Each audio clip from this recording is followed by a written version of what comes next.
Okay, ladies and gentlemen, we're about to get started. If we can find our seats, silence our cell phones as I am doing, I'd greatly appreciate it. If we can close the back door and the side doors, that would also be a big help.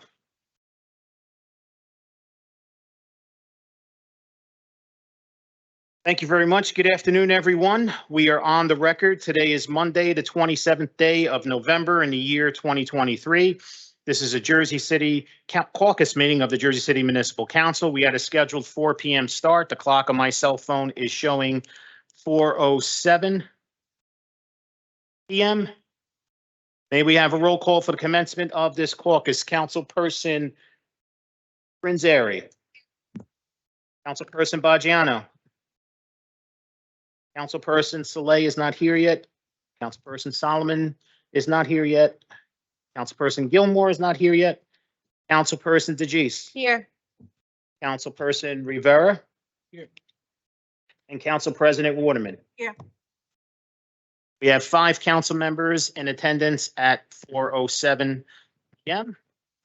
On behalf of Council President Waterman and members of the Municipal Council, in accordance with the New Jersey Public Laws of 1975, Chapter 231, the Open Public Meetings Act, also known as the Sunshine Law, adequate notice of this meeting has been provided by the posting on the bulletin board of the first floor, the City Hall, the annual notice, which is the schedule of meetings and caucuses of the Municipal Council for the calendar year 2023, and filed in the office of the City Clerk on Thursday, December 15th, 2022. In addition, at the time of its preparation, the agenda of this meeting was similarly disseminated on Wednesday, November 22nd, 2023 at 2:25 p.m. to the mayor, municipal council, business administrator, corporation council, and local newspapers, and posted on the city's website, so I can certify as to our total compliance with the Sunshine Law. Council President, before I turn it over to you, I'm just going to mark Councilperson Gilmore present at 4:08 p.m. So we now have 6 council members present at 4:08. Council President?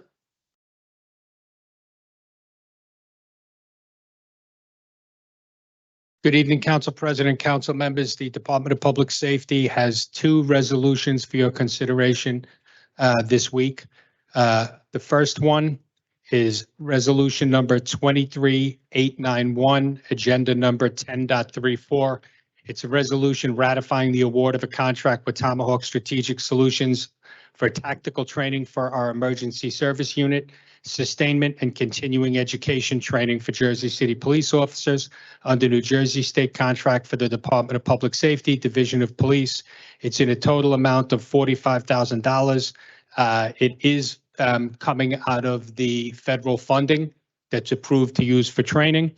And the amount is the New Jersey State contract amount for this training. This is the training we do every year for the 40+ members of the emergency service unit. They get 2 full weeks of training, so it's a 10-day training course, and they're evaluated and tested. In addition to keeping their skills at the level we need them, this is the training we use in litigation to prove that the city is investing the training and equipment needed to have them function in a professional manner.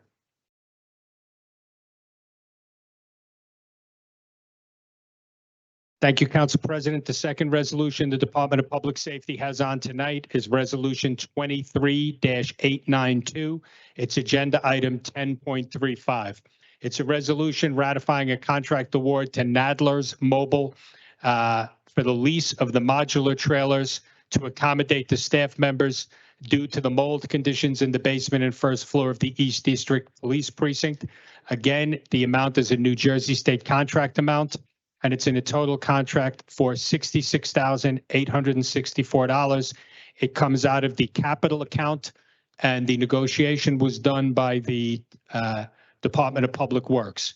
These are the trailers that the East District is now functioning out of since we shut down the East District for the mold remediation. There is no intention to reopen the East District. We'll be moving to a new location, so we'll probably be in these trailers for this year, and then we'll move to the new location. Why are we moving to a new location? That building is beautiful. I worked in there for what, 25 years? That building's irreparable at this point due to the mold conditions. The mold was back then, 1970s when I was in there. We complained about 1980s. It's a shame. That's a beautiful precinct. And moving down to 18th Street is well, I guess Hoboken will be happy about that, Director.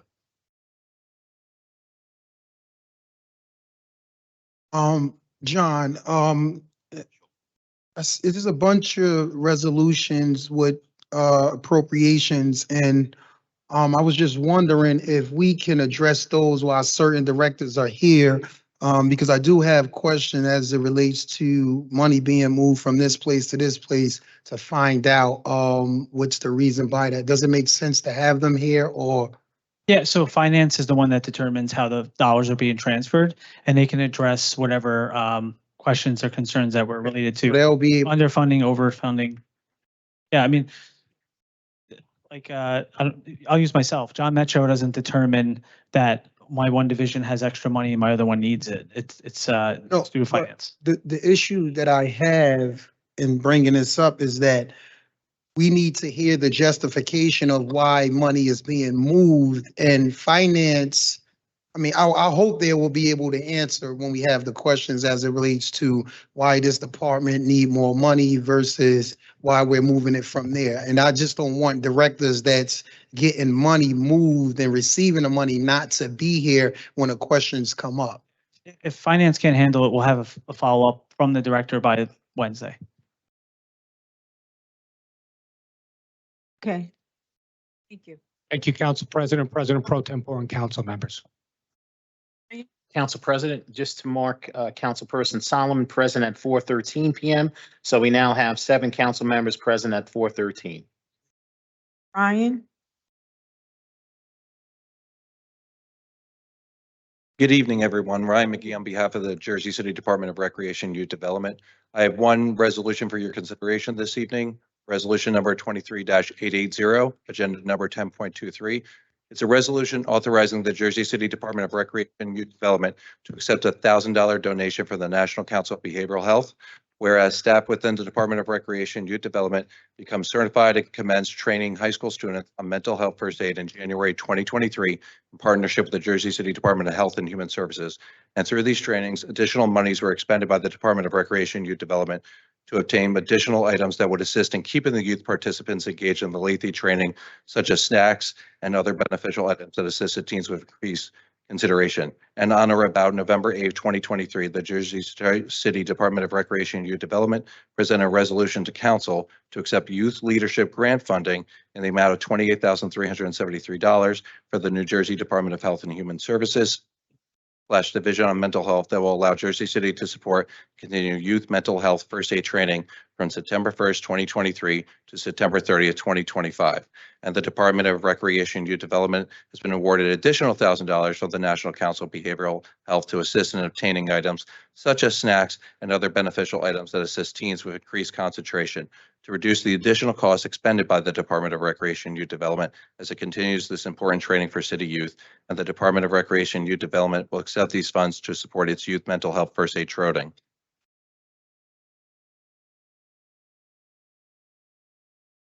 Any questions? That's it. Thank you. Thank Come you. on, is we live streaming this? We are live. I just got a text saying that Right. we're not. Can we just pause for 1 second?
Okay, we should be up and running in a second.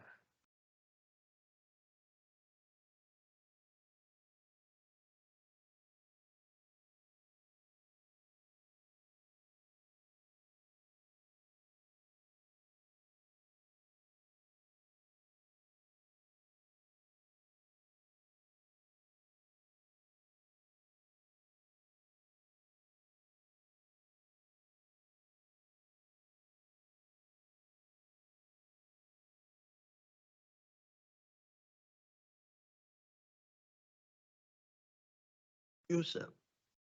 Yeah. Finally.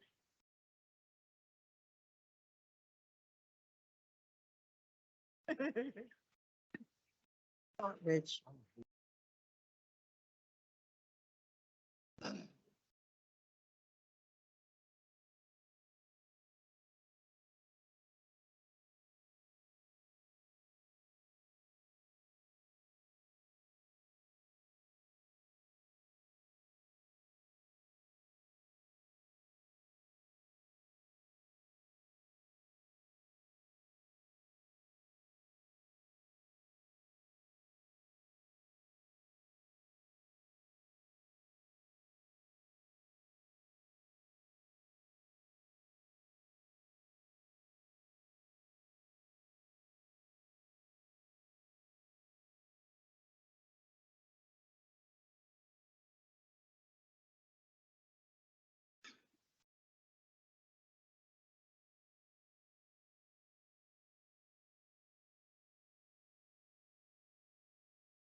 M3.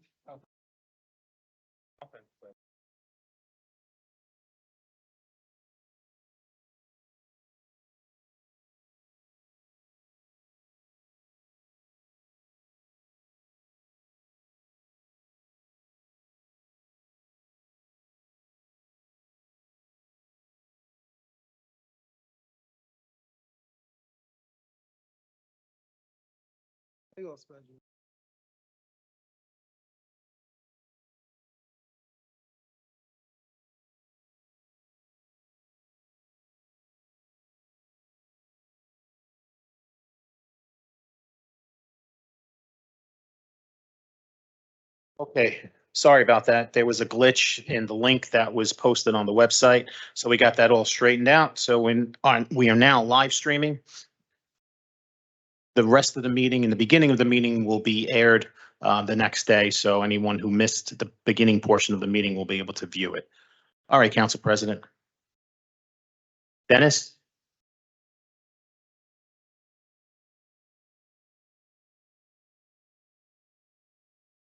Good afternoon, ladies and gentlemen of the council. Madam President, I'm Dennis McIntosh from the Finance. I'm here to present agenda item 10.11, resolution number 23-868. It's a resolution canceling our outstanding stale dated checks dated from 2021.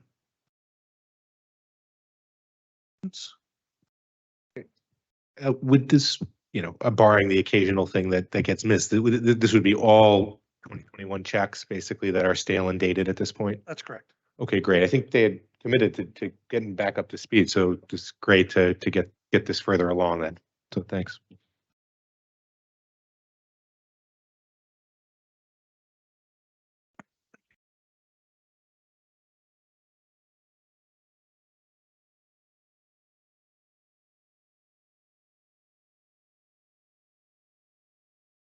Good afternoon, Council President, members of City Council.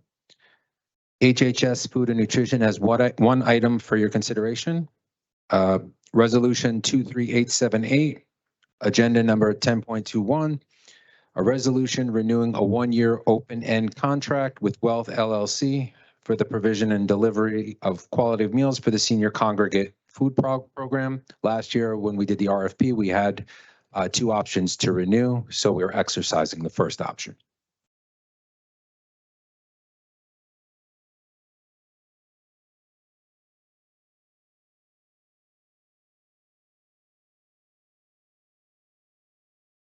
Good afternoon, Council President, Municipal Council. I'm here on a late item, Ordinance 23-124, Agenda Number 3.7, an ordinance of the Municipal Council of the City of Jersey City adopting amendments to the Newport and Harsmas Cove Station redevelopment plans.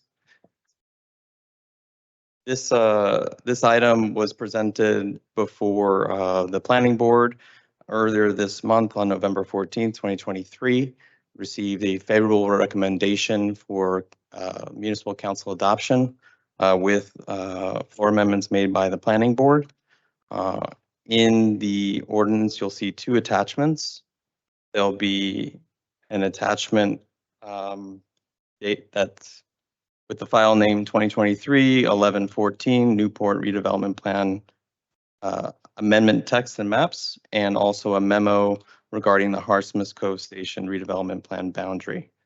Contained in the text of the attachment in this ordinance is they're addressing the boundary to the redevelopment plans, adjusting the southern boundary from the center line of 6th Street to the southern portion of 6th Street Pier.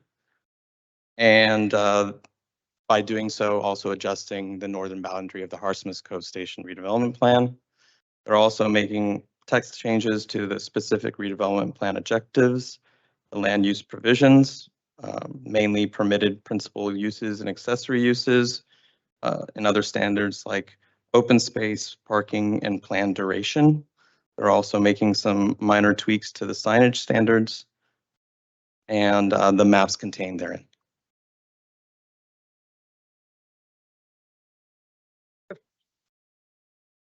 Yes. This will be the first read.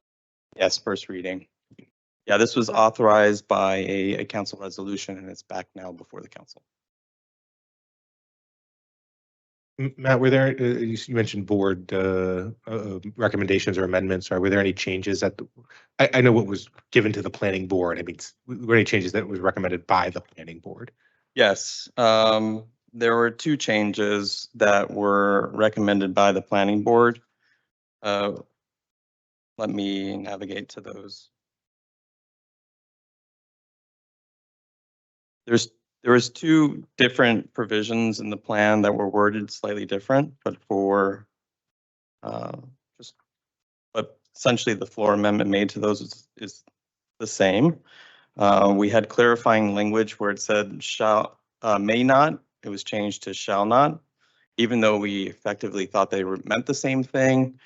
We said that we just added the clarifying word shall, so shall not exceed 1/2 of the gross floor area for that area. So it refers to how much commercial or office space must be developed as opposed to residential development, those different sub-districts of the redevelopment plan. And the other items that were added as a floor amendment was to limit helistops and vertiports, stating that they cannot be used for tourism purposes.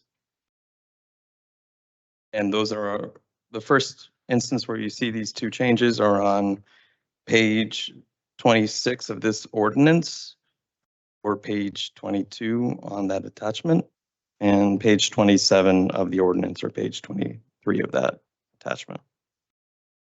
Okay, thank you. Any questions? I believe those are the first instances. There's 2 different spots. I can point them in an email to the council.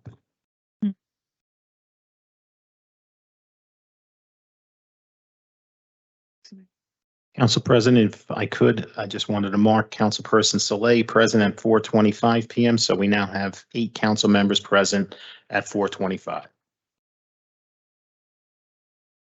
Danny?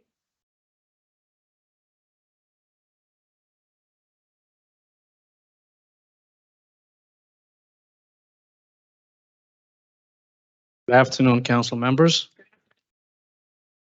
Your consideration, Department of Finance, we have 7 resolutions requesting appropriation transfers. Just want to make a quick note on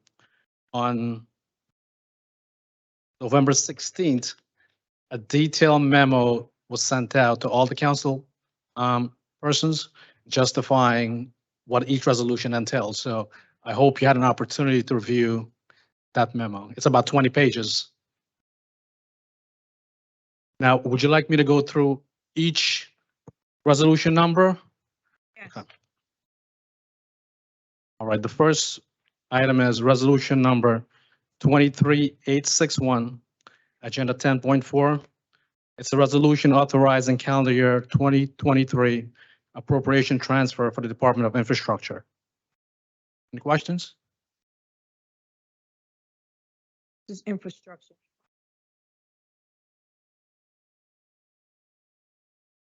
Danny, next. Second resolution is resolution number 23862, agenda 10.5.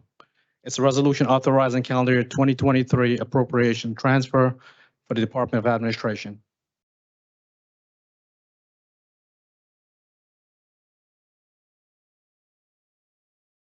Next, resolution number 23863, agenda 10.6. It's a resolution authorizing calendar year 2023 appropriation transfer for the Office of the City Clerk.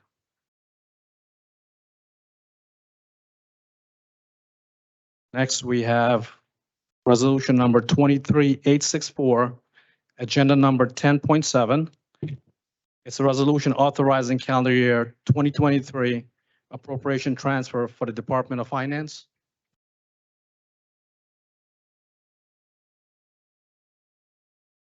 Next, we have resolution number 23865, agenda number 10.8, a resolution authorizing calendar year 2023 appropriation transfers for the Department of Housing, Economic Development, and Commerce.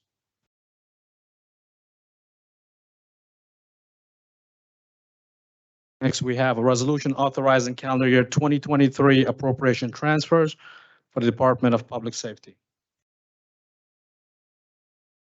Just looking at the documentation, the SW, like it says fire, SW, OSHA, OE, what does the SW mean? Salary and wages.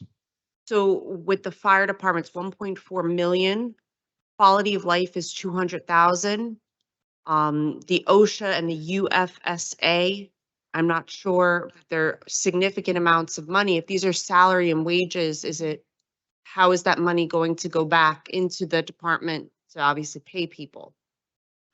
So it's a surplus in those divisions that you mentioned. So all we're doing is just moving funds to cover the divisions within public safety that requires that money towards the end of the year. So we won't be in a deficit position. And then the salary and wages that it's moving to within police, communications, and traffic and parking, was this not accounted for, or there were so many new hires within those departments? Well, there were also hires, but also there were a lot of transfers, especially in the division of communication. There are about 10 employees, which is in that detail memo that we sent, that was moved from different, from other divisions within communication. So will the numbers end up equalizing, being that these people moved from one department to another, so the money was taken out of the department that they were first? Absolutely. Okay, thank you. No worries. Councilwoman, that was in response to an increase in need in 911 dispatchers and support staff. So just an example, if you took John Metro out of DPW and moved him to public safety, you would see, say my salary is 50,000. We moved in March. You would see not the full 50,000 transferred, but the 3 months of payroll subtracted from that. So it wouldn't be the exact salary. It would be whatever was paid up into that date. So where for specifically fire, public safety, 1.4 million, what happened there? Because I can't imagine any fire personnel going to the police department.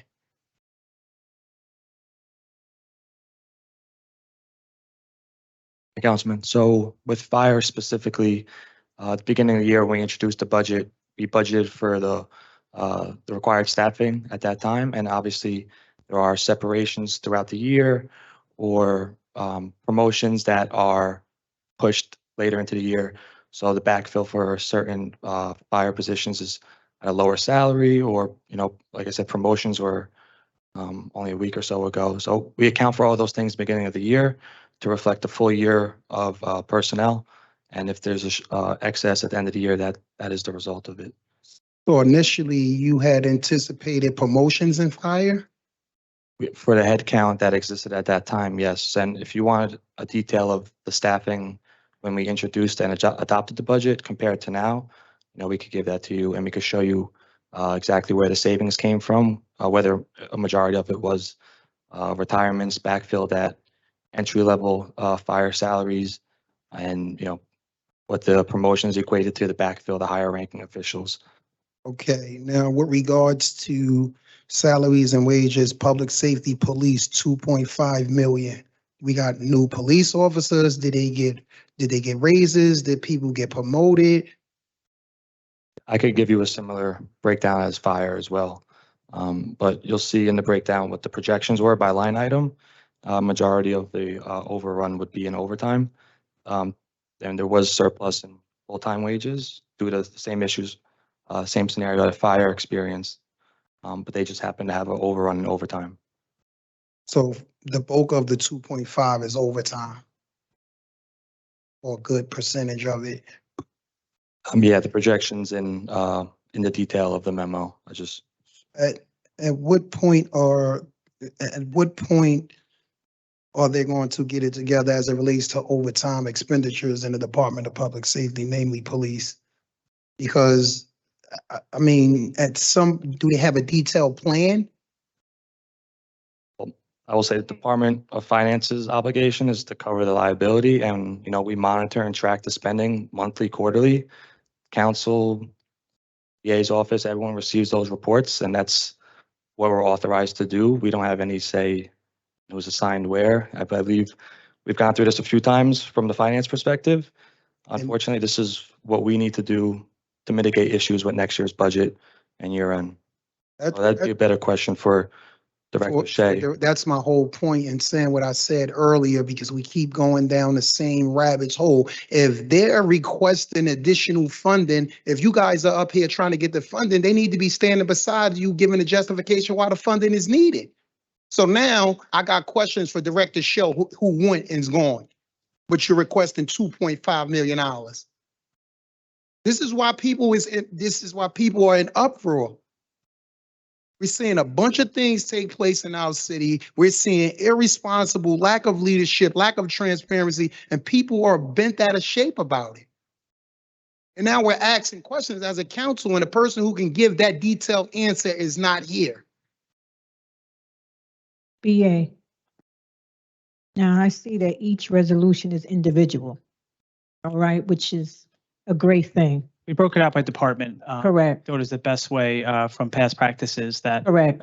not everything's on one line and that it looks like, maybe money's going from one department to another. We kept it within the departments. What I could say about police salary and wages and overtime is that, certain things do occur. I'm not saying that all the $2 million and allocation is there, but, recently we have some world events that are driving some additional overtime.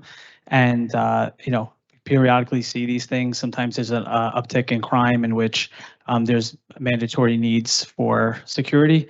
And this is a projection to get us through the end of the year for the next 5 weeks, in addition to where we were at the year. So they may not spend all 2.5. It's just looking at the trend right now. And of course, the conflict that's occurring and the need for additional staffing basically every night throughout the city in certain locations. And we can ask for a breakout of what that costs versus how much is being projected throughout the year. Could we do that? Make sure we get that too. I have.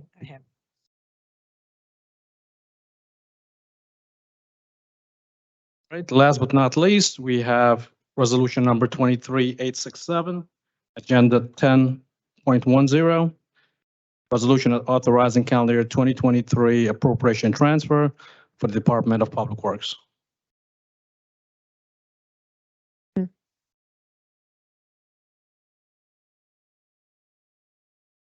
Sit, Danny. Thank you.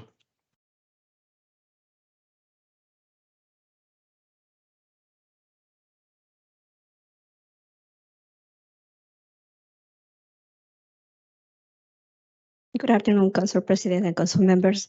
I'm here for 3 resolutions. The first one is item 1012, resolution to cancel the real estate taxes for property owned by New Jersey Transit pursuant Title 54, column 4, dash 3.3. A lot of times the government agencies doesn't inform the tax assessor when they transfer the ownership of the property, which is the case of this transaction. We find out because our consolidated rate actually let us know. They transferred 5 properties from consolidated rail to New Jersey Transit. So we canceling the taxes. The total amount to be canceled is $7,756.80 for 5 properties. Questions? Next one, Laura.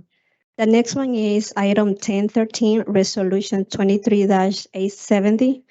Resolution granting veterans exemptions from local property taxation pursuant Title 54, column 4-3.30. Veterans who have been totally disabled, served, connected are entitled to 100% of the exemption in their principal residence. The total to be canceled is for 3 properties. The amount to be canceled is $15,584.92. Questions? Next one. The last resolution is item 1014, resolution number 23-871, a resolution to cancel the tax sale certificate owned by J&H Founding Corporation. The property is located in 23 Belvedere Avenue, Unit 3. The tax assessor assessed Unit 3 has taxable since it was part of the master deed. However, the association felt that the Unit 3 was a super unit and they considered common area. So they filed an appeal, which the court granted, and they canceled the taxes for an amount of $16,462.67. So initially, they assessed them at a wrong assessment or something? No. So basically, when you have a master deed, especially when it's this case was 6 units, the 3rd unit was part of the total percentage of ownership, which is 100%. So the assessor has to reassess the units based on the 100% of the ownership according to the master deed. However, they actually thought that they think that Unit 3 is a super unit, so they filed an appeal, and the court granted the cancel of the taxes for Unit 3. But we took the assessment for Unit 3 and allocated to the unit since we consider that it has to be 100% of the assessment and allocated to all the units in the building.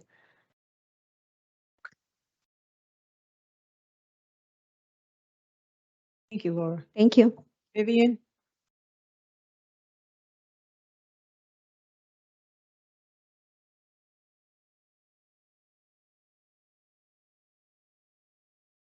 Good evening, Council President, Council. Good evening. I have 2 items today. First is item 10.24, resolution 23-881, which is the authorization of the opioid, the Janssen settlement, opioid funding in the amount of $88,718. Questions? So, what are the plans for these funds? So currently, the Department of Recreation and the Health Department are actually have programming for these funds. Programs? Yes.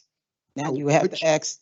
Which programs do they have? I don't know what programs they have. All I do is accept the money, but the funding is being spent through HHS and Recreation.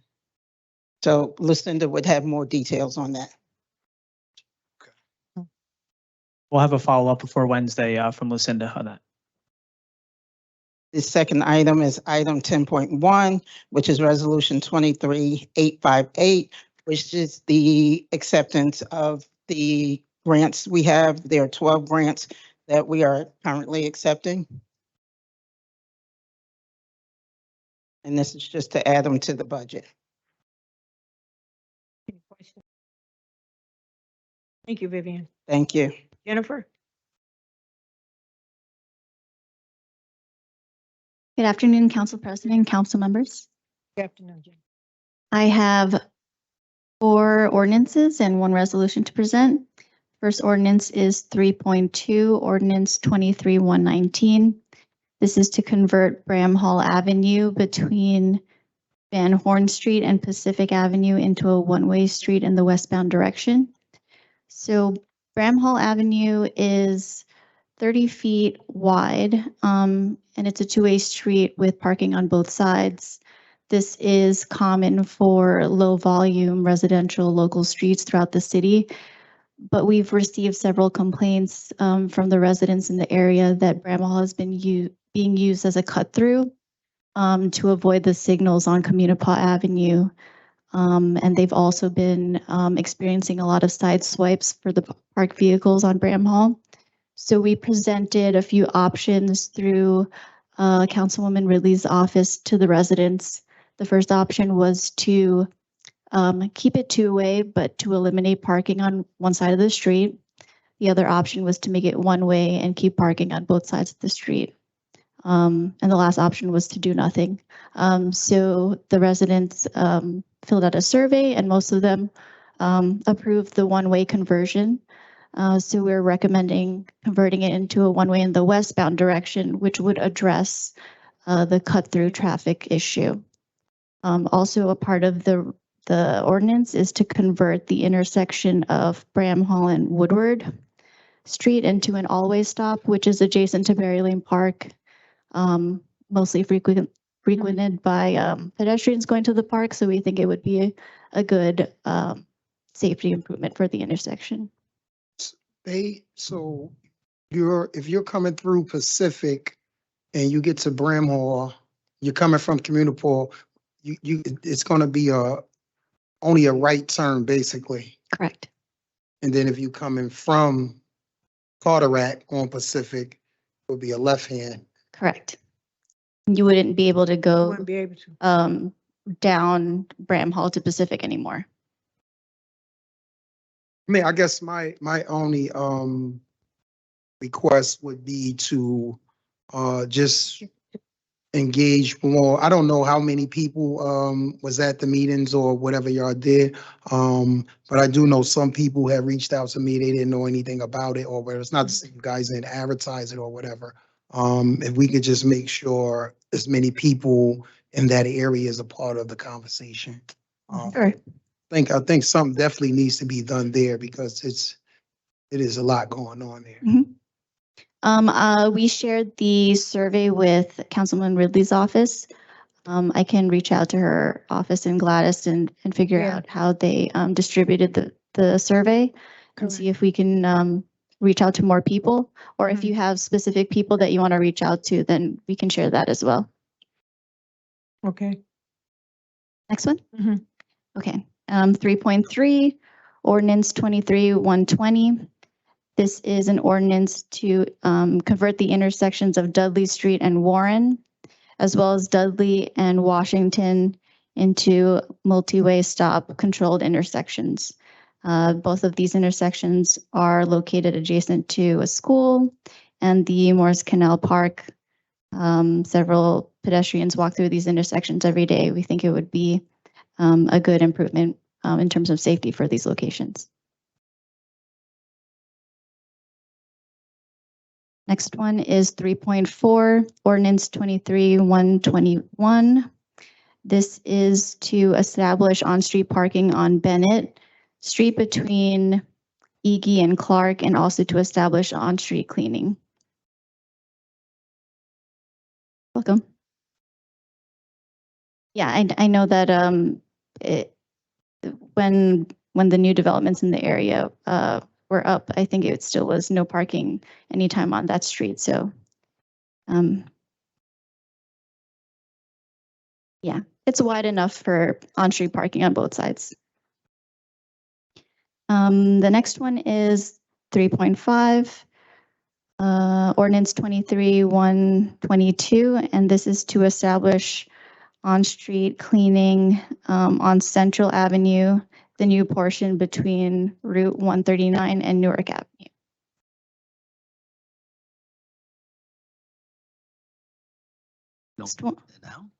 Next one is the resolution 1027, resolution 23884, and this is for a loading zone in front of 492 Monmouth Street.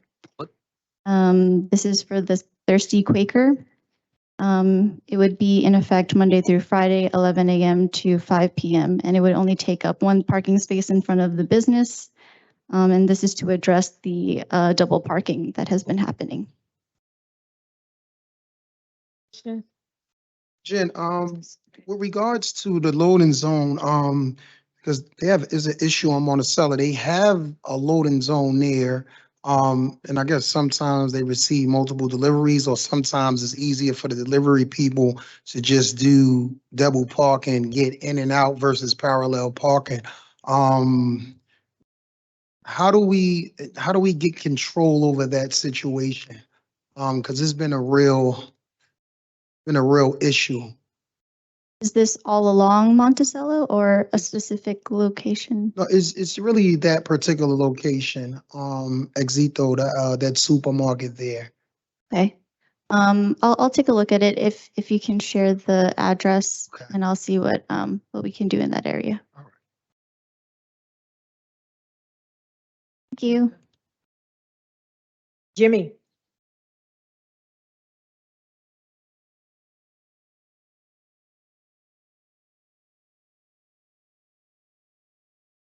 Good afternoon, Council President, council members. I'm here tonight on item 10.44, Resolution 23-901.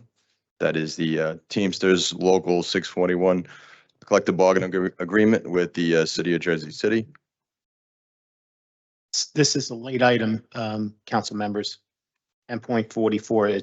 I provided you an agenda with the updated items on it.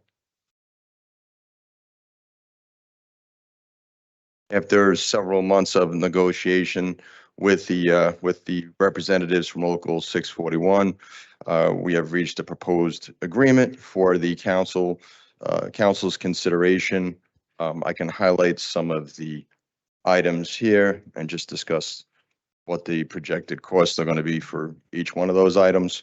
The current agreement we have with Local 641 is expired. It's been expired since December 31 of 2021. So we have been operating without an agreement. So it was very important that we reach some sort of terms for our employees in that prospective area. The agreement that we currently are proposing would become effective retroactive to January 1st of 2022 and would remain in effect until December 31 of 2025. If you look in the Article 11, it's Section 2 in the paragraphs. The salary is probably the most relevant portion of the discussion for this evening. In 1/1 of 2022, the unions have agreed to accept a 0% raise based on discussions on where we were with our finances, and they were very gracious in understanding that. We felt that we could offset that with a $2,500 off base payment in 1/1 of 23. That does not go into the base, and that's significant for amortization purposes. With that, the actual raise for 1/1/23 would then be 4.3%. The projections for each one of the costs associated with the $2,500 off base payment, that would be respective $210,000. The raise for 1/1 of 23 is projected to be $170,000. Roughly the bases of most of the employees in the 641 union range from low $40,000 a year salary to roughly $60,000 being the highest.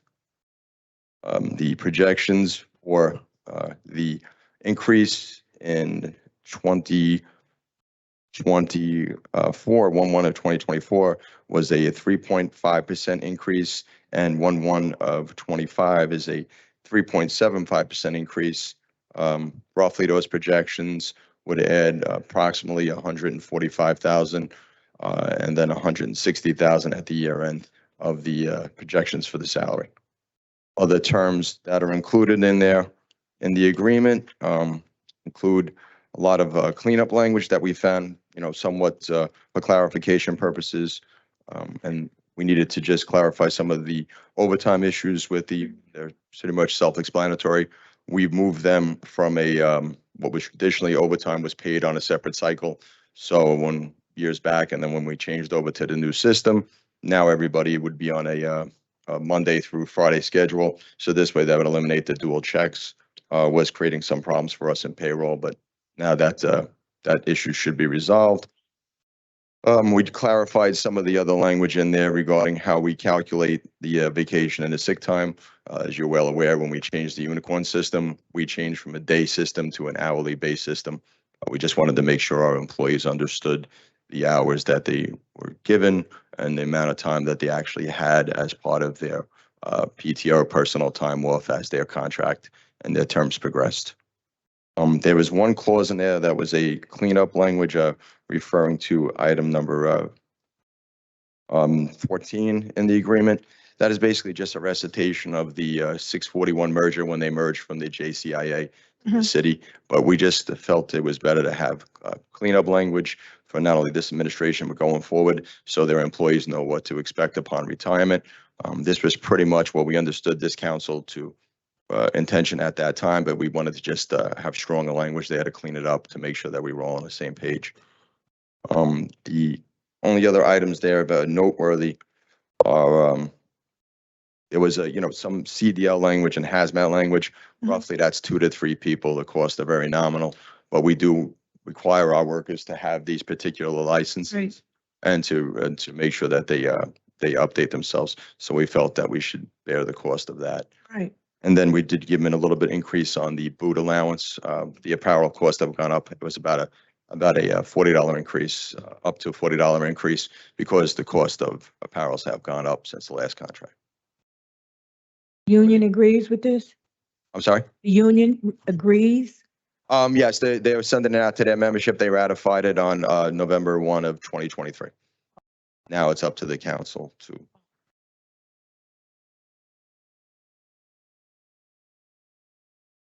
Questions? Thank you very much for your time. Hi, Jim. Thank you. John? Mercer? I know I got 3, 4, 5 Johns, right? Mercer. We're all John M too. Oh, John M, okay. Good evening, council. Good evening. I have 2 resolutions. The first is item 10.2, resolution 23-859. And this is acceptance of the best practices inventory questionnaire. Basically, we did pretty well.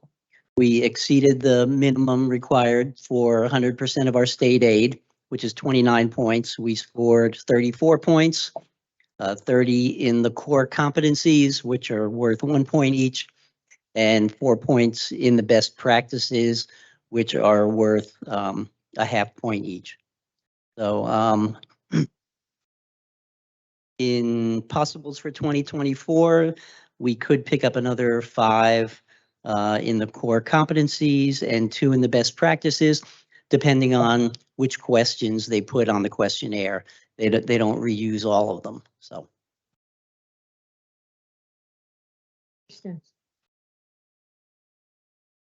John, I haven't had a chance to review every question here, but I remember a year ago when it was presented to the council, there were some things. I just want to make sure you reviewed every question to make sure that it's accurate. Yes. Okay, great. I will try to review it before Wednesday. I just wanted to make sure that it was all been updated since 2022. From my days at NJCU, I'm a very hard marker, so. Next is item 10.3, resolution number 23-860.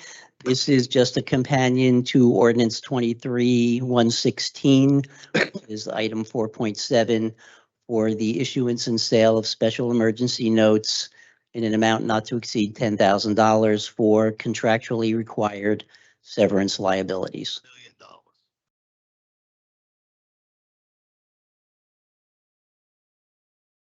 You meant $10 million, not 10,000. Oh, yes. Okay. Just thinking about my own severance. Okay.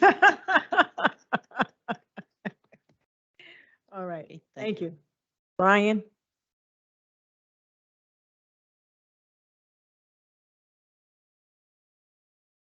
Hi, good evening, Council. Hey, Ronnie. That's a tough act to follow.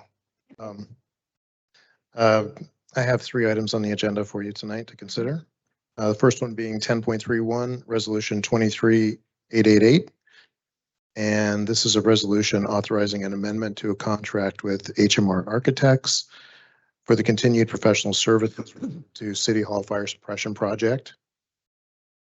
The additional services for architectural, historic architectural, engineering, and construction administration are needed to help us achieve this important project. Questions? Can you just sort of provide an overall update on the City Hall renovations? And correct me if I'm wrong, obviously, we're doing a lot of historical renovations, but I understand there's structural work that's happening as well. Can you sort of just give us a high-level overview on where things stand with City Hall? Well, City Hall has been derelict for a number of years. It's a very large, important building. So to do everything at once would pretty much be impossible and still keep it occupied. So, fire suppression probably should have been done decades ago after the first historic fire. But the project, the building overall is just, it's a big project, and it's going to require a lot of care over the next upcoming years. Sure. Good evening, council members. Good evening.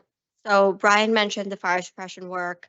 Because of the status of the building and when it was built, there isn't actually a requirement for now, the way the building currently exists, for an upgrade, but we're thinking about the future and don't want to go several more years without making upgrades to the fire suppression system. So that's something for public safety that we're prioritizing.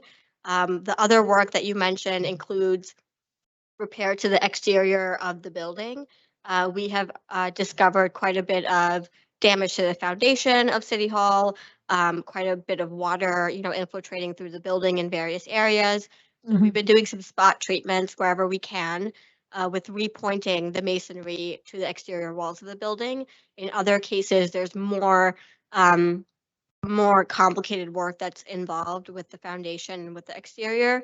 So we are, through some of the design work, trying to get an understanding of exactly what is required, designing it, and then going out to bid for the construction expenses of that work. There is the City Hall Park project, which is also moving forward. And we had initiated a City Hall 4th floor project, which currently is on pause because these things have taken priority. And then if or when the funding and the resources are available, we will. Sorry, so I appreciate that. So just summarizing back to make sure I understand, obviously, if we vote here, we're moving forward with the fire suppression work. You are currently looking at some of you're doing some spot treatments of the structural things that you found, but are going to be, I guess, working with engineering firms to Consultant, yeah. I think it's consultant. actually one of the next Items, got it. To come up with the full scope of the work for the kind of more of the structural issues. And then obviously we have the design team for City Hall Park, and then the 4th floor is on pause. And then obviously they're doing the kind of retiling. Is that active summary of the work right now? Exactly. In the elevator? Yeah. I'll just clarify that we were ready to go with City Hall Park earlier on in the process. And when we discovered some of the foundational damage due to water and flooding in the exterior, we wanted to pause and address that first so that we don't build out a park and have to dig it up again. Sure. And so we've moved that timeline farther out to do the exterior repairs first. The bathroom ventilation, are we still doing that? I think so. Okay. That's not one of the major projects. Okay. It has its own line item, but that's part of regular maintenance of the building that's happening. Priorities. Thanks.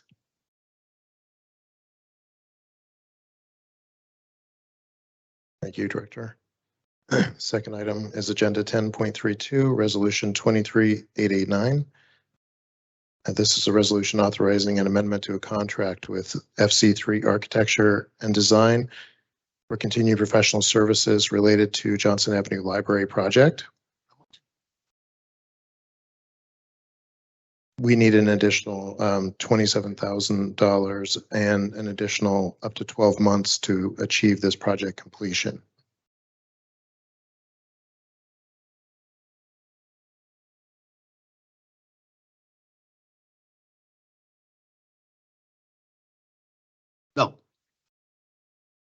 Okay, third and final agenda item 10.33, resolution 23890.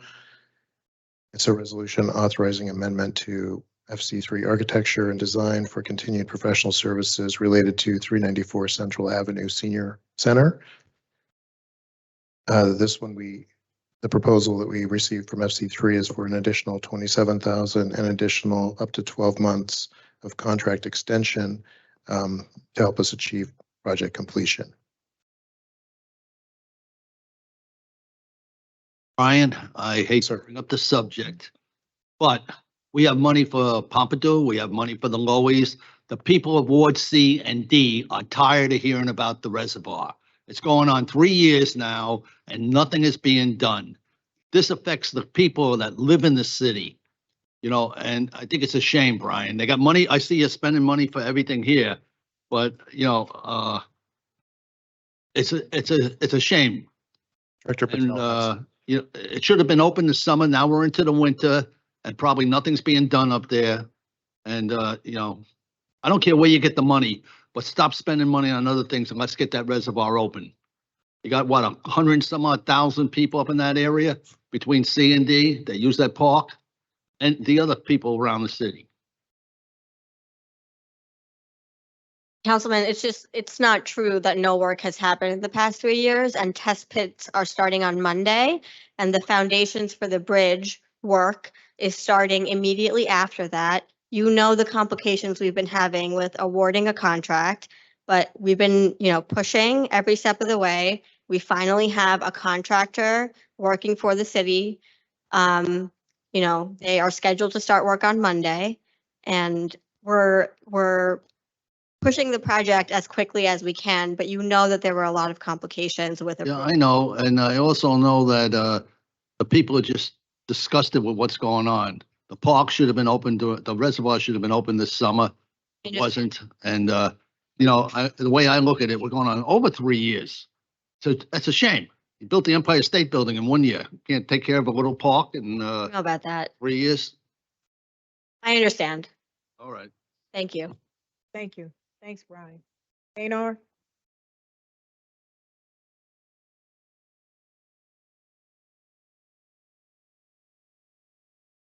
Good afternoon, Council President and council members.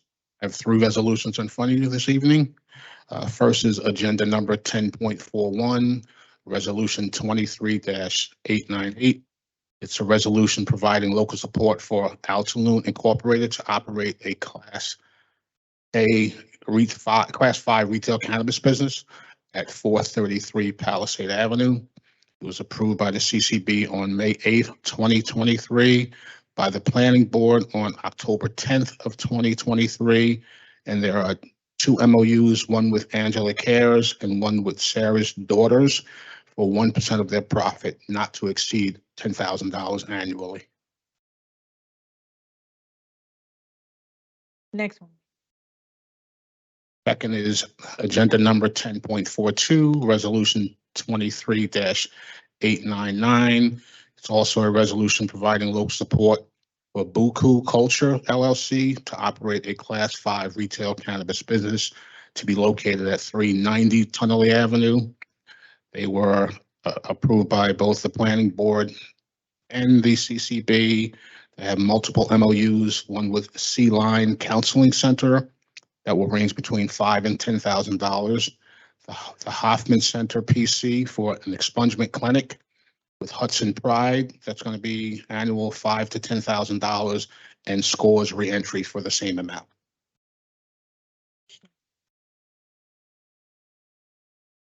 Last, we have item number 10.43, resolution 23-900. It's also a resolution providing local support for Retreat New Jersey LLC to operate Class 5 retail cannabis business at 656 Grand Street. It was approved by the CCB on May 8th, 2023, the Planning Board on October 10th, 2023, and there is 1 MOU with Scores with a revolving monthly amount of $1,000. Thank you. Thank you. Paul?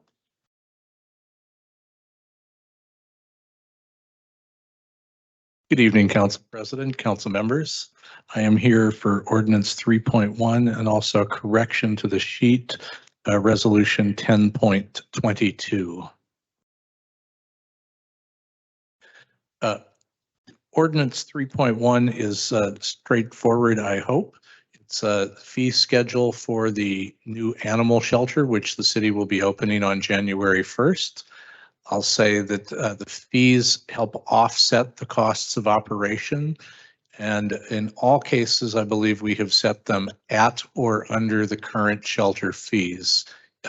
We've also included a discount rate for adoptions to special classes of people, U.S. military veterans, people of low income, people with disabilities, to help make those services more accessible.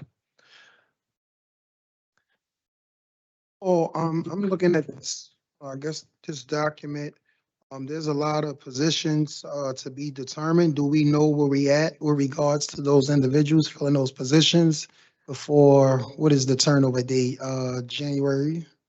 So they're not in the ordinance, but I'm happy to tell you that we are in the hiring process for a full set of staff, which is a starter staff for animal control. We have found the entire staff that we are looking for. I think we've identified everyone for the shelter staff, which will be sufficient to start. But obviously, as the shelter population grows, we will need to add staff, which we plan to offset by revenue from other sources, the fees, as well as I think we will be proposing to hire a staff veterinarian or part-time veterinarians who can offset costs that we will need vendors to provide, such as spay and neuter of shelter animals. And also our hope is to be able to offer a good palette of reduced fee services to the public to make pet care more affordable. And also with regards to the trap protocol. I know some residents had some concerns about that protocol not essentially being clear. Can you speak to that? So yes, so I'll say that if you're talking about the deposit for the loan of a trap, yes, that's standard practice, statewide. It's not something that we did before, but it's standard practice to allow to kind of ensure accountability. Normally, that happens with a person leaving a $50 check for the deposit, and then the check is simply returned when the trap is returned. This is really only to facilitate the spay and neuter of outdoor cats, although because we would not encourage residents to do any wildlife trapping. I had received a similar question about that. It's an issue I'm just learning about, but let me just initiate a dialogue. I know this is first reading and before second reading, so I need to learn a little bit more, but then I want to keep discussing it too. Happy to. Well, what happened to all the dogs and cats that were there before the city took over? The city has not taken over or assumed any control over the facility. The animals which are there now are 100% the property of Liberty Humane Society. They have committed to finding a home for or making suitable disposition for all animals in their care. And that includes up until the 6 full days prior to the start of the year. At that time, the city the animals coming into possession as strays at that time will need to be held for 7 days. That's a state statute. So the city will assume care for those animals as of midnight on January 1st. And Paul, don't you think if a person comes in and wants a cat or a dog, we should give it to them and not charge them or ask for a donation? Because a lot of people would take a dog or a cat, especially older people, but they can't afford, say, $50 or whatever. So, Councilman, this is a policy which we have requested because it offsets costs. every dollar every dollar of revenue we turn down means a dollar which has to be raised from somewhere else, including the city taxpayer. I will say that many people hold the opinion that some adoption fee is useful to avoid several things which we know are problems. People getting pets on a whim, people getting pets for birthdays or for holidays, which turn out not to be maybe the best decision for that family. So this is why we have specially carved out a half price adoption fee for people of low income, as well as those other categories of folks which we think are need companionship as much as anyone else, but deserve the benefit of a price break.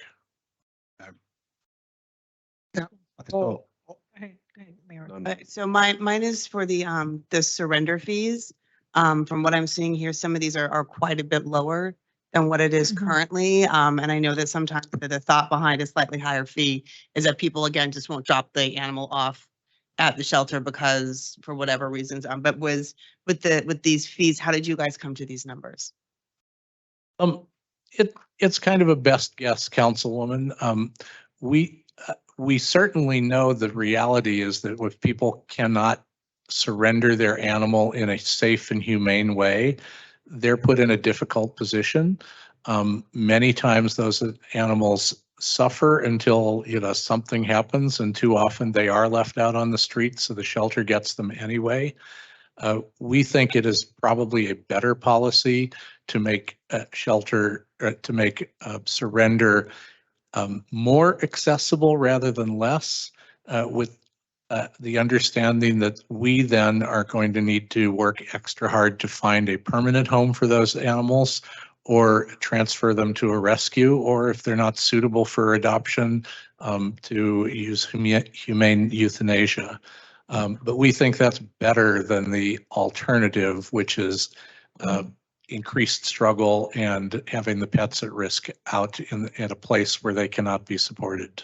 And the second part of that, and maybe this is not necessarily for right now, but as you start to move into the business of this, the other challenge people have especially is if they're trying to do the right thing. So they take an animal into their home, they know they cannot keep them, they have pet allergies, they have children.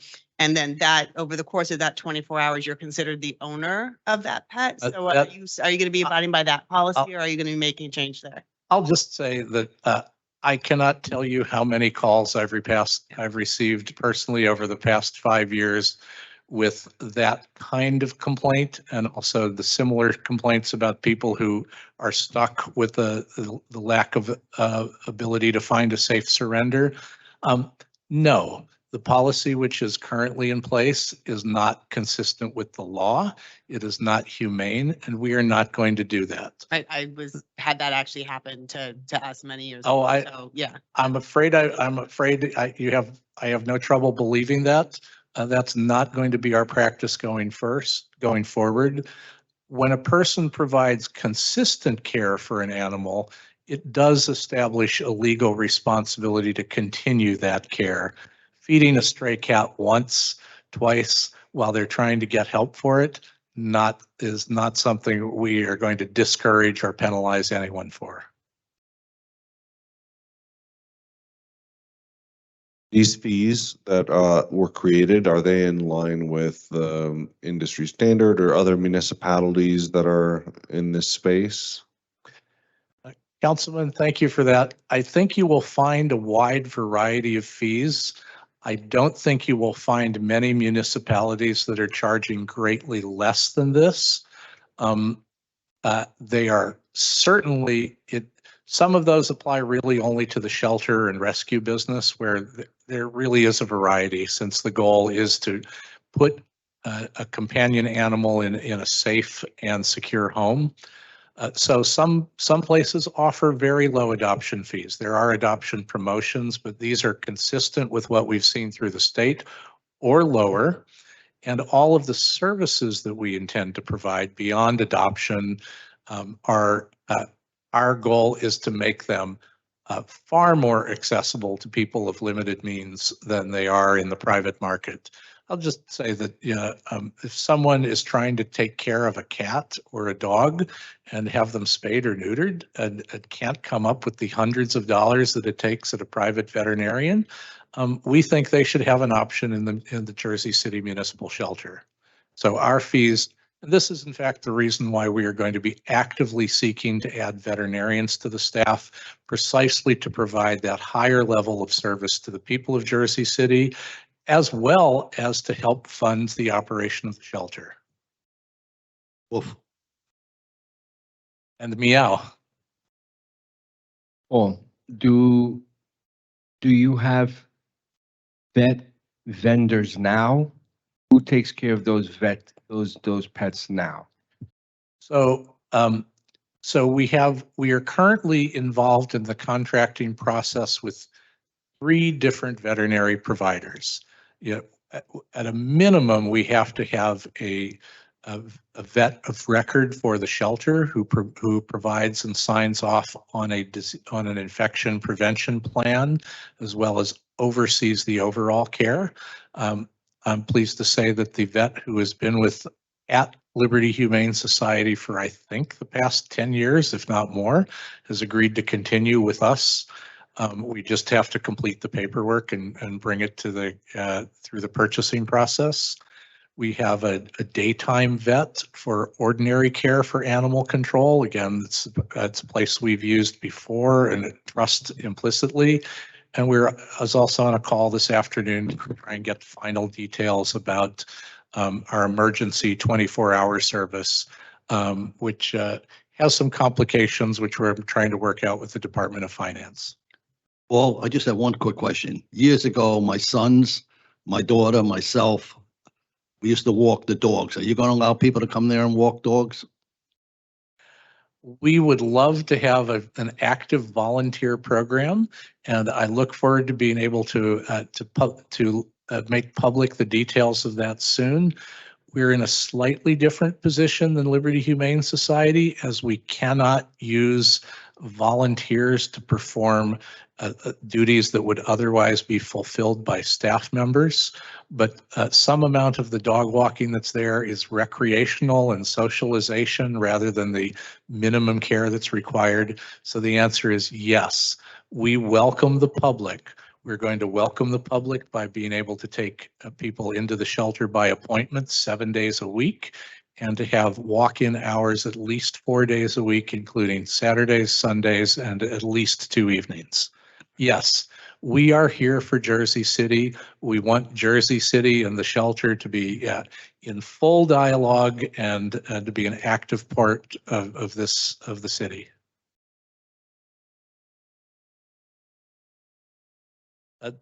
Thank you, Council President. This is very straightforward. This is a resolution to accept the New Jersey Office of Cancer Control and Prevention's grant as awarded by the Bergen County Department of Health Services. This is a project that we have been engaged in for, I don't even know how long, certainly the past several years, where principally the health education teams from our city, as well as from selected places in Bergen County, meet together regularly to do cancer education, and again, it's simply the acceptance of a grant.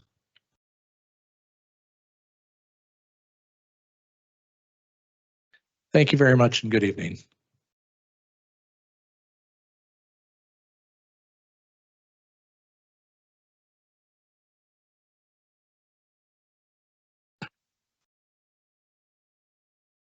Afternoon, members of the council. I am here for resolution 23-886, item number 10.29.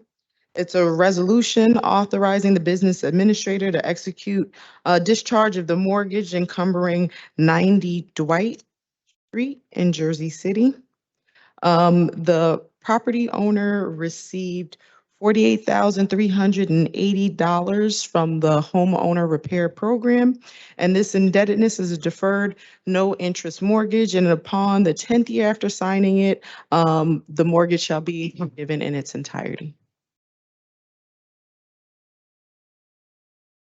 I also have resolution 23-887, item number 10.30. And it's a resolution for the council authorizing the subordination of the city's mortgage encumbering 5 Monitor Street. The property received a home grant of $281,482 and NSP mortgage, that was the Neighborhood Stabilization Program, of $500,000. Thank you very much. Have a great evening.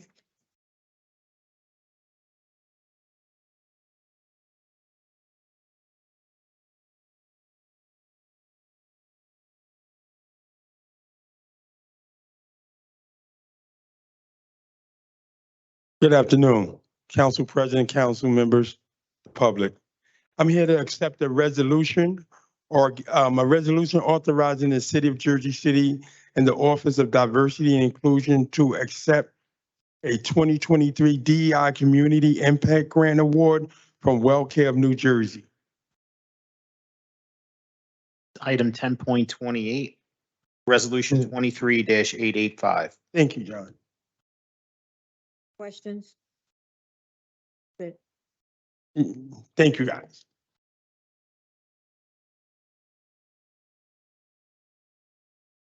John? Ready. Okay.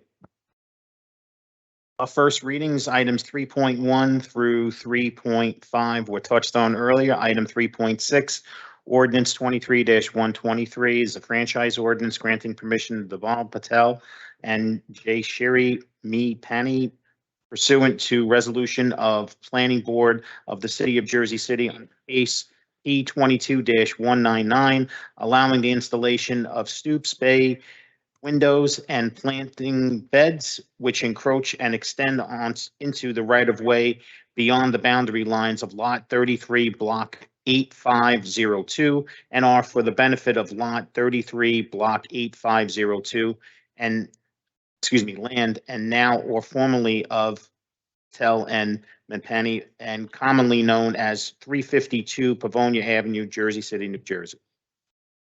Item 3.7 was touched on earlier. On to our second readings. Item 4.1, City Ordinance 23-097 is an ordinance of the City of Jersey City and County of Hudson, New Jersey, approving the execution of an amendment of reinstated water services franchise and service agreements between the city and the Jersey City Municipal Utilities Authority to increase the payments to the city. Is this something that? That's what we're going to continue to carry this. You'll get notice before we decide to present it, along with a presentation that's formal. So are we going to carry this to the next meeting? Do we want to say for the December or? Okay. I'll just say for the December 13th meeting. Thank you. I will just need a motion on that, council members. Item 4.2, City Ordinance 23-111 is an ordinance supplementing Chapter 332, Vehicles and Traffic, Article 9, Parking for the Disabled of the Jersey City Code, designating reserved parking space at various locations throughout the city. Item 4.3, City Ordinance 23-112 is an ordinance supplementing Chapter 332, Vehicles and Traffic, Article 2, Traffic Regulations, amending Section 332-5, One-Way Streets, and Article 3, Parking, Standing, and Stopping, amending Section 332-22, Parking Prohibited at All Times, to improve the safety of New York Avenue and Ravine Avenue intersection and convert Ferry Street into a two-way between Webster Avenue and New York Avenue. Item 4.4, City Ordinance 23-113 is an ordinance supplementing Chapter 332, Vehicles and Traffic, Article 3, Parking, Standing, Stopping, amending Section 332-22, Parking Prohibited at All Times on Ocean Avenue at Berry Gardens. Item 4.5, City Ordinance 23-114 is an ordinance authorizing the execution of a deed of easement for public access between Avenir LP and the City of Jersey City, the execution of a 30-foot setback easement agreement between Avenir LP and the City of Jersey City affecting Block 9301, Lot 30.01, also known as 66 Broadway and formerly known as 1072-1075 West Side Avenue. Item 4.6, City Ordinance 23-115 is an ordinance repealing Ordinance 08128, Contract to Pay to Play Reform Ordinance in its entirety. Item 4.7 was touched on earlier by our CFO. Next is our list of speakers. The agenda is 49. And then we have our petitions and communications. Any questions or comments on items 6.1 through 6.22? There are no officer communications. We have 3 reported directors, 8.1 through 8.3. Any questions or comments? And then we have our meeting claims and on to our resolutions. Items 10.1 through 10.14 were touched on earlier. 10.15, Resolution 23-872 is a resolution of the Municipal Council admonishing the state of New Jersey for the passage of Elections Transparency Act, which prohibits the municipalities from imposing more restrictive pay-to-play laws. Next, item 10.16, Resolution 23-873 is a resolution recognizing November as Veterans Appreciation Month in Jersey City. Item 10.17, Resolution 23-874 is a resolution honoring Analytica Vega for her accomplishments and service to our nation. Item 10.18, Resolution 23-875 is a resolution honoring John J. Jack Hallinan as a 2023 Veteran Day honoree for his service to our nation. Item 10.19, Resolution 23-876 is a resolution honoring SSG Regla Flores as a 2023 Veteran Day honoree for his service to our nation. Item 10.20, Resolution 23-877 is a resolution honoring Richard F. Dwyer on the occasion of his retirement from PSE&G. Items 10.21 through 10.24 were touched on earlier.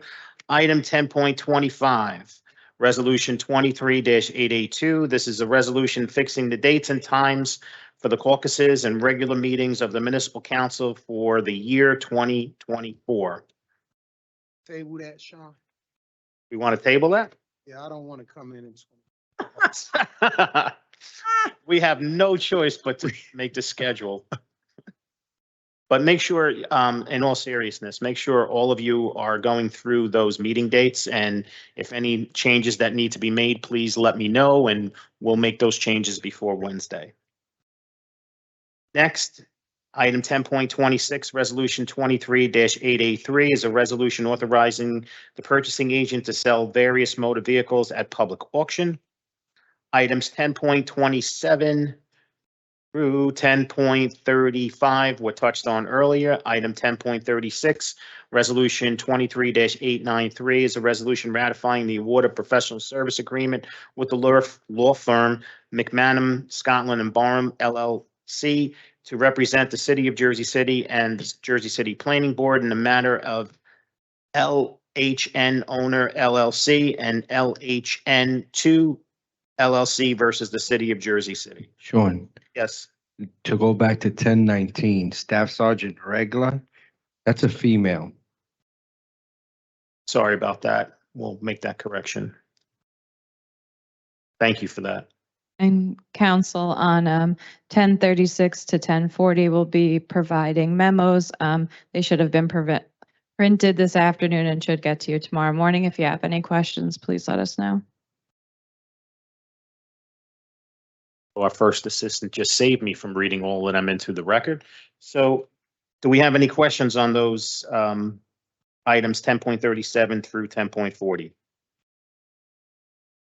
If we do not. I do. Oh, correct me if I'm wrong. One of the settlements involves the courts, the municipal court. One settlement does, yes, 10.39.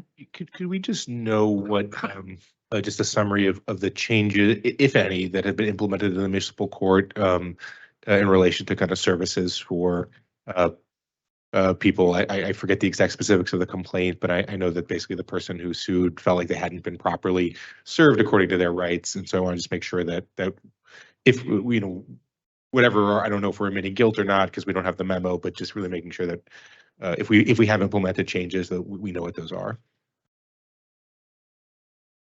speak with the court director and we'll include it in the memo that's circulated. Great, thanks.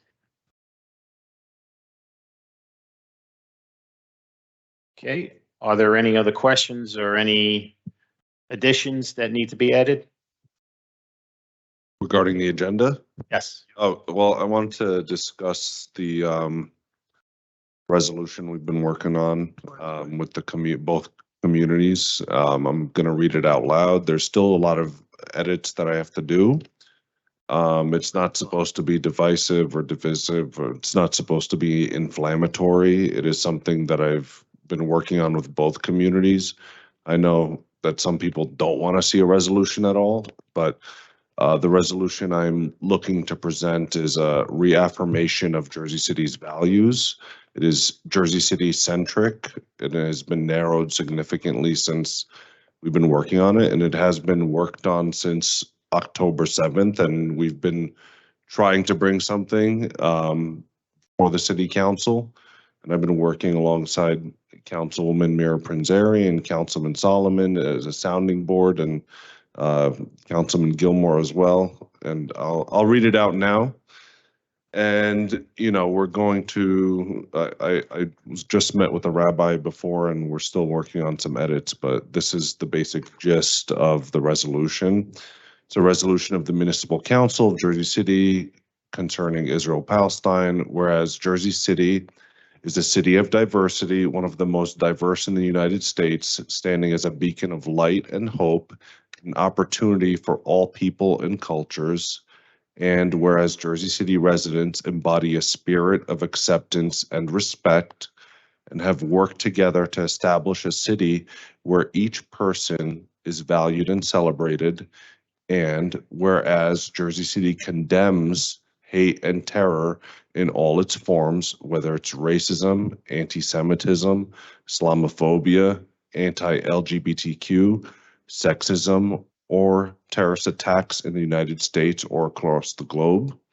Whereas Jersey City condemns the horrific acts on October 7th against innocent Israeli civilians, and whereas Jersey City decries the loss of all innocent Palestinians killed in the Israeli reaction to the attacks, and whereas all human life is precious and targeting of civilians, no matter their faith or ethnicity, is a violation of international humanitarian law.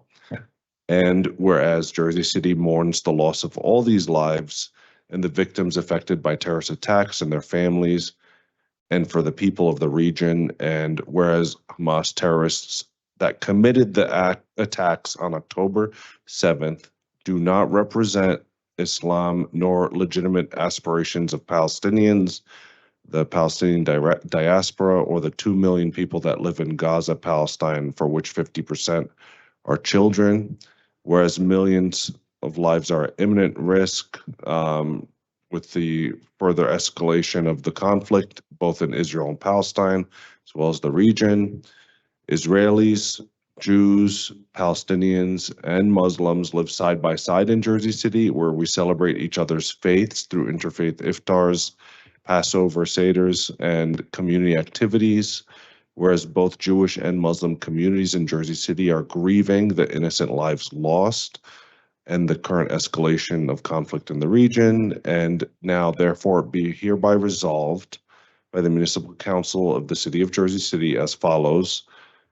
We are encouraged by the negotiated humanitarian pause, which will allow the flow of desperately needed humanitarian aid, as well as the release of some of the hostages. We call on President Biden and Jersey City's congressional delegation to work together and alongside global leaders for a sustained and durable ceasefire, which ensures the release of all hostages, as well as the safety and security of Israelis and Palestinians. 2, advocates for a restart to the peace process to ensure justice, safety, security, and healing for all people in Israel and Palestine. And 3, the City Council for the City of Jersey City resolves our unwavering opposition to hatred and racism in all its forms, and will continue to foster an environment that values diversity and upholds the principles of equality and understanding as the golden door of America. And that is the basic gist of the resolution. As I said, we're still working on a few amendments to it. I would like to present this for the city council meeting on Wednesday, and I hope to have your support. It is a basic reaffirmation of our values. It's nothing that hasn't been seen happening in the real world. As we see, the ceasefire has been extended for 2 more days, and this is us just condemning hate and condemning all sorts of racism. And right now there's a lot of tension all across the United States and across the globe, and this is an attempt to bring both communities together as much as possible to have them both heard. Discussions, questions? You said you're waiting for some more. I have the edits right here, and I also have a few on a Google Doc that I'm working with, but I don't think that there's anything inflammatory about what has been said. But happy to, talk offline or sidebar with folks now that I've put it out in the open. My intention is to bring it to this council meeting on Wednesday. Just want to say, because we are live screen, if anyone, people have been reaching out in a large amount, but if anyone in the public want to have further dialogue before the vote is up on Wednesday, please feel free to reach out. And to Councilman Saleh credit, he have been, meeting with different individuals from each of the communities. In fact, I've recommended several people for him to talk to as well, and we've been in conversation and communication. So if anyone needs to make sure they voicing questions, comments, and concerns are being heard, please reach out before Wednesday.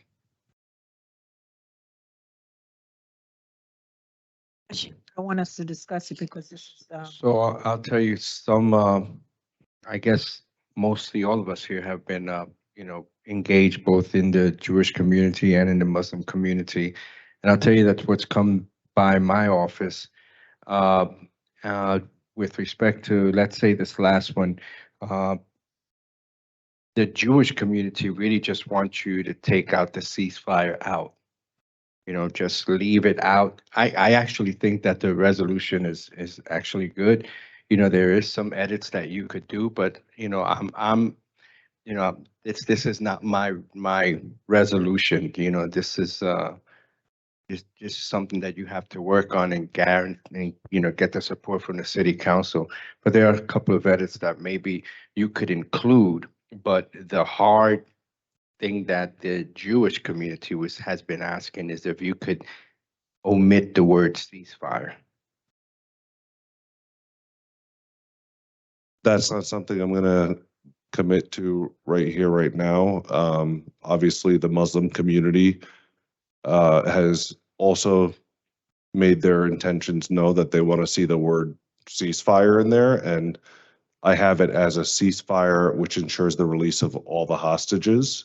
Okay, it's not like a one-sided ceasefire. This is a ceasefire that the global community has to put in place. It's not a it's a ceasefire that ensures the safety and security of both Israelis and Palestinians. It's not a one-sided ceasefire where Israel's like putting down their weapons. It's Hamas has to release the hostages. It's a ceasefire that ensures safety and security for both people.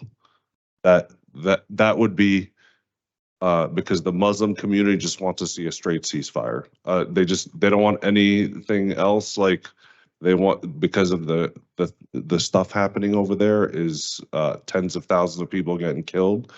But I feel like this reaffirms what members of the Jewish community want, which is they want a return of the hostages. They want safety and security first and foremost, and so do Palestinians. And the ceasefire can be achieved and is being achieved currently through that.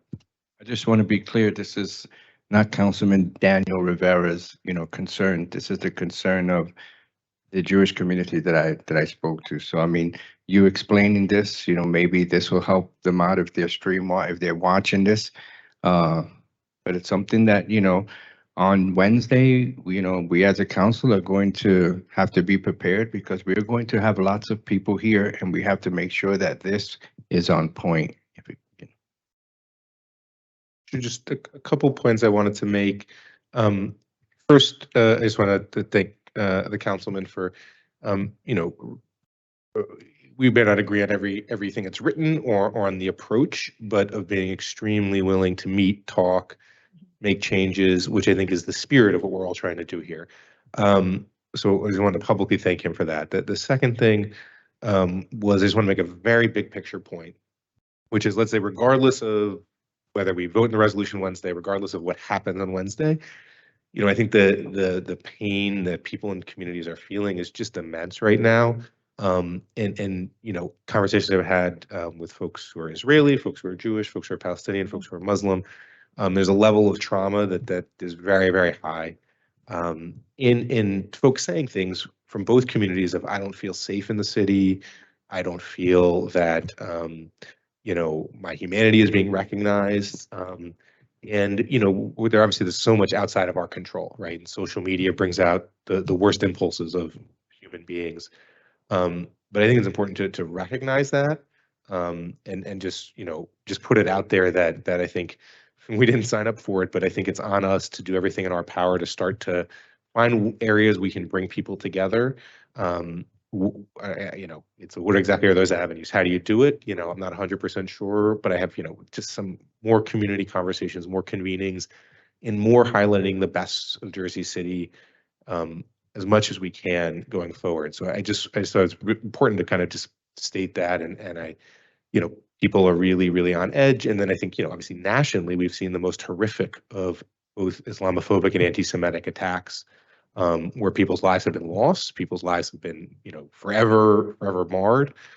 So we're seeing those things nationally, and I, want us to really do everything in our power. Again, we can't control, there's so much outside of our control, but I really want us to be, hearing that and seeing what we can do on that front.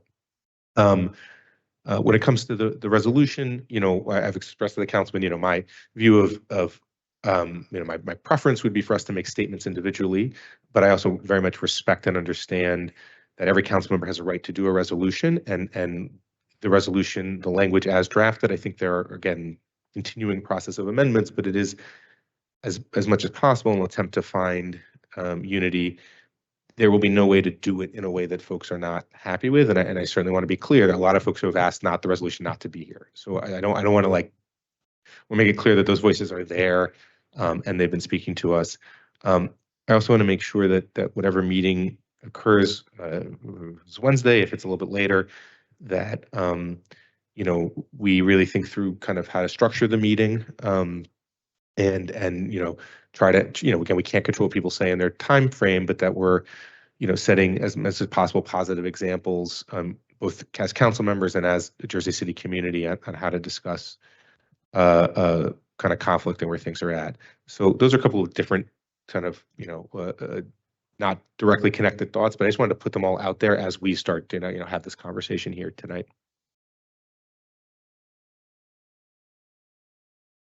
Just kind of echo a little bit of that as we've been working through this process to the councilman. I appreciate all of the time that you have spent listening to the many voices in the room. It is it's very challenging, and to Councilman Solomon's point, it is very, very real and painful for people right now. So it is incumbent upon us as we move through this process to make sure that we're listening and that we're leading with patience, because when we've talked to the different communities and to the different points we've heard right now, what will make one group feel better about it is what will make one group feel worse about it. And that is very difficult for a position for us to be in, especially something that is global in nature and scale. And I think that it's really important that all of our residents know that we are here to support all of them and to do our best to make them feel as safe as we possibly can, because that's also something that is not in our control. And, you know, and there's been some very real and very robust dialogues, but I think to Councilman Solomon's point, also creating more space for people to sit down and patiently talk to each other is going to be really important in this process altogether. And, you know, this is just to kind of give that perspective and then just sort of echo what we've been hearing on the ground as we've been talking to various communities. Question. Well, first of all, I want to thank the councilman for really putting a lot of work into this. For you who don't know it, Councilman Saleh has been on the forefront of this situation really since it started. And he has been meeting with both sides of the community. And I know based on one side, the word ceasefire is very touching, you know, it's very offensive. So I would like to ask a question. Is there another word that both sides could agree with? If ceasefire is the word that's holding up everything, it seems like what I'm hearing. Is there another word that can be used and could both sides agree? You know what I mean? What's another word for ceasefire? You know, that's what I'm saying. Is there something else that you can put that means the same thing? 'Cause I can look at it. the only reason why I'm saying that because it seemed like both sides, that word is the sticking point, whether they want to include it or whether they want to abstract it. That word, it seemed like the most powerful word in this whole discussion. So I'm just asking a question. If we supplement this word with another word, would that help? That's all. I don't know. A truce. I don't know. Like I'm saying, when you look up words, there's so many words that can mean a ceasefire that both sides can live with. That's all I'm asking, because it seems like this is the word that is more of, you know. Some people are hung up on it. I agree. I'm willing to look at, I'm willing to look at other verbiage and discuss it with the Muslim community, what they would like to see, or if there's another phrase, term of art that can be substituted in there. I think that the way that the ceasefire is phrased, again, It's not. it's in line with Mhm. what a lot of people want to see in terms of a cessation of violence, and you know, in terms of a truce, if you will, whatever word you want to substitute in Well, there. I'm just asking because I see that, you know, because you're going to bring forth the resolution. I see that. Just trying to see if there's a medium, that's all. Because I know both sides feel a certain way, and I know Wednesday comes, this chambers will be packed, you know, and people gonna come and express how they feel, which they should. I'm just asking, is there another word that both sides can say we can agree? That's all. I mean, I'm not trying to stop nobody from using no word. I'm just trying to get to a point of, can we agree? Because I know emotions are high. You know, it's a lot going on. People are losing loved ones on both sides. So I'm just trying to say, is there one word that the residents of the city of Jersey City can agree on? Because we are the most diverse city in the country and we do live side by side. That's all. You I'm not know- trying to take nobody's word away. I want that clear. I'm just trying to say, is there a point where we can come together with one word and say we can live with this word in the city of Jersey City? That's all. I wouldn't want to be in your shoes, man. I mean, you know, you are really in the thick of things, you know. The word ceasefire is usually, it's used by the military and it means stop firing, you know. That's and you know, when we speak to both communities, you know, that one community is very concerned about it. And I want to restate, you know, the ordinance, I mean, the resolution is, it's good, but some people are going to take offense to it. And, you know, this is where you have to buckle up. And the big picture is your council colleagues here that are, you know, you're going to need that support, you know. So we want to make, we're going to have we want something, or you want something that you're going to like really knock it out the park, and in hopes that, you know, this goes to a higher level and they can see what Jersey City does. But I don't It's really tough to be in your shoes, Councilman. And my goal isn't to alienate any members of the Jewish community. There are some members of the community that want to see ceasefire in the Jewish community. There's some that don't want to see a resolution altogether. And since this has started, I've attended the rallies for both Palestinians and Israelis. We've delayed the flag raising for Palestine. I've tried to go back to the Jewish community as much as possible to understand their concerns, to try to keep amending it. And, you know, that commitment still stands, and we're going to keep doing it up until Wednesday. So, And I just want to add, I mean, again, you know, you're in a tough spot here, but would you ever think about like having a committee, you know, with both entities, both communities, and just, you know, have a roundtable meeting and just, you know, discuss this so that they can help you, you know, put verbiage on a resolution? I mean, that's just me trying to think outside the box.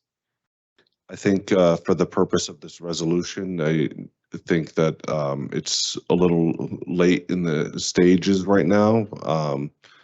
So my intent is to put it up for this upcoming meeting, and I don't mind us having communal conversations with both Jewish and Muslim communities and interfaith dialogues and people from the Israeli community and Palestinian community.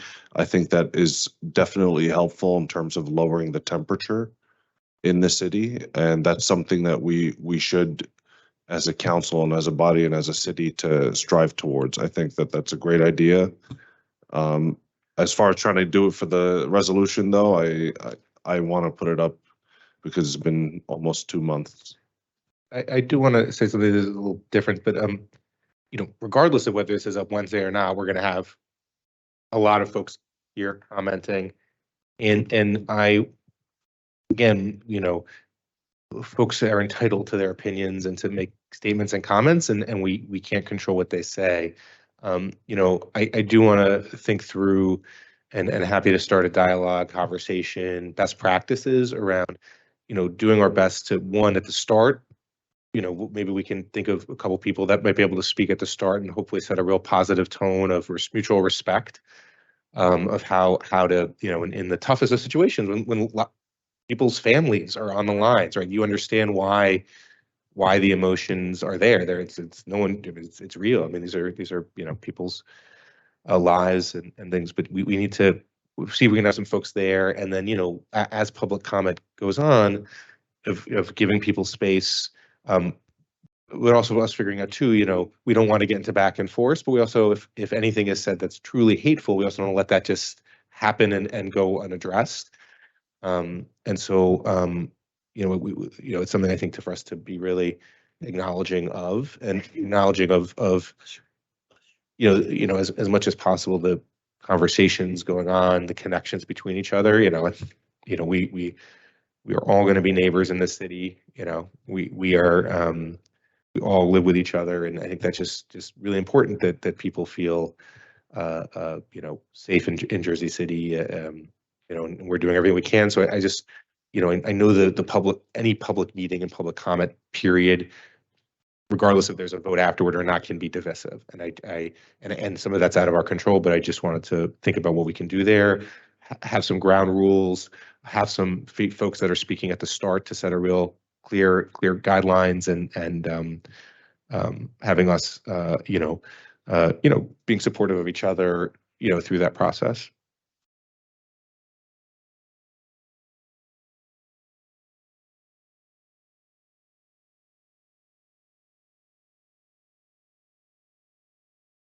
If I can even suggest that maybe one of the council members can actually start it off, maybe giving, you know, their view on the subject, and then set the tone for the rest of the public speakers, because, you know, we do have a list of public speakers. I know first public speaker may not be talking on the subject, but if the council president wishes to put somebody up front that they know of, totally up to you guys on how you want to handle that, but I will lay down the ground rules, and because I know it's a very touchy subject for everyone, and very passionate about this subject, but we all have to be respectful for one another. And regardless of what side that you're on, everybody has the right to speak and everybody has a right to their opinion. And they will have 3 minutes to.